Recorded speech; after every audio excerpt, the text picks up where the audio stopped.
Hello, good evening, and welcome to day number 312. My name is Mary, and today's story called Ananias and Sapphira.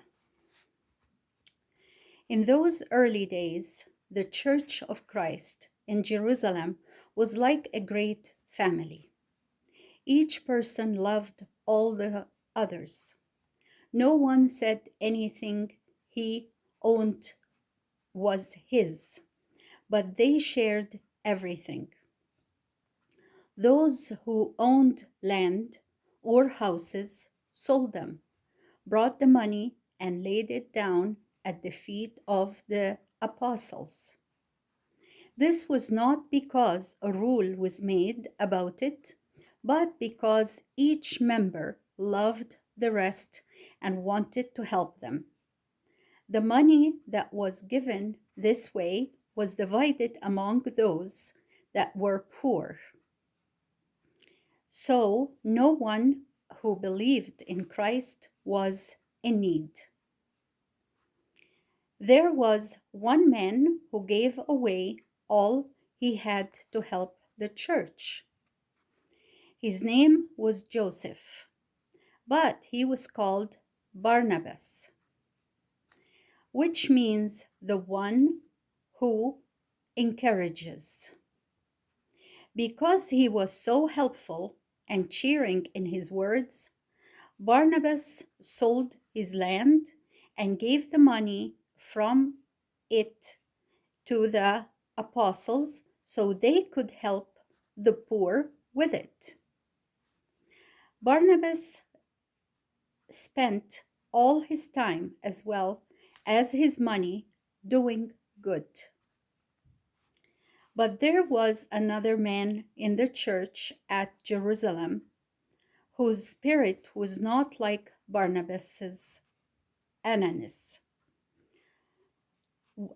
Barnabas, pardon me. And then Ananias wanted to have the fame of giving everything while still keeping some. Ananias sold some land he owned and agreed with his wife Sapphira to give a part of the money to the apostles for the church and to keep back a part for themselves. This they had a right to do. They could have kept it all, but they agreed to act as though they were giving all the money. And that was agreeing to tell a lie. Ananias brought his money and laid it down before the apostles. But Peter understood what Ananias was doing and said to him, Ananias, why has the evil spirit filled your heart to tell a lie by your act in keeping back part of the money? Before it was sold, wasn't the land you own? And after it was sold, wasn't the money in your hand? You have tried to tell a lie, not to men, but to God, and God will judge you. As Peter spoke those words, Ananias fell down before him, and in a moment was lying dead on the floor. The young man in the meeting took up his dead body, wrapped it with long rolls of cloth, carried it out, and buried it. After 3 hours, Sapphira entered the room. She did not know her husband was dead, for no one had told her. Peter said to her, Tell me, did you sell the land for so much? And he named the sum Ananias had placed before him. Sapphira said, Yes, that was the price of the land.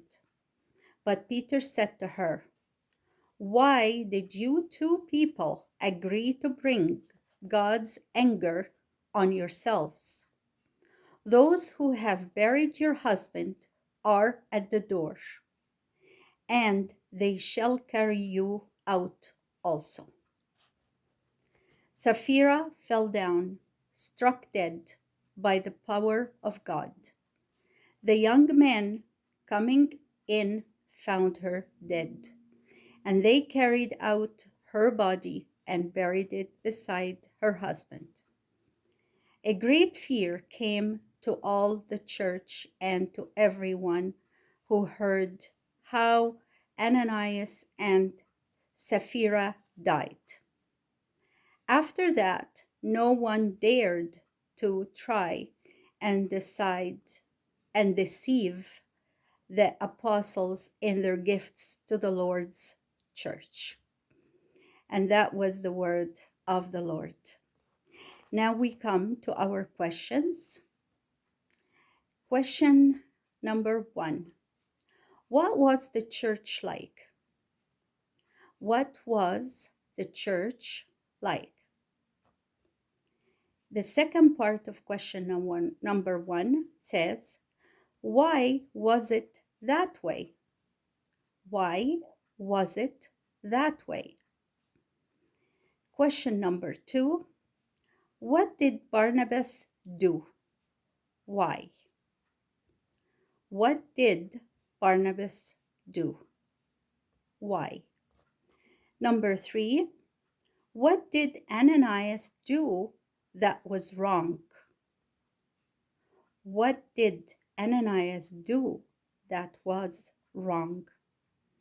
Second part of number 3, why do you think he did it? Why do you think he did it? Question number 4 and last. What happened to Ananias and Sapphira? What happened to Ananias and Sapphira? The second part, who caused this to happen? Why? Who caused this to happen? Why? And now we're done with day number 312. As usual, it's good to be together, listening to the word of the Lord and learning more about his way of dealing with his people. So may God bless us all. Until next time, stay tuned. I will be doing the next one shortly after that. Bye for now.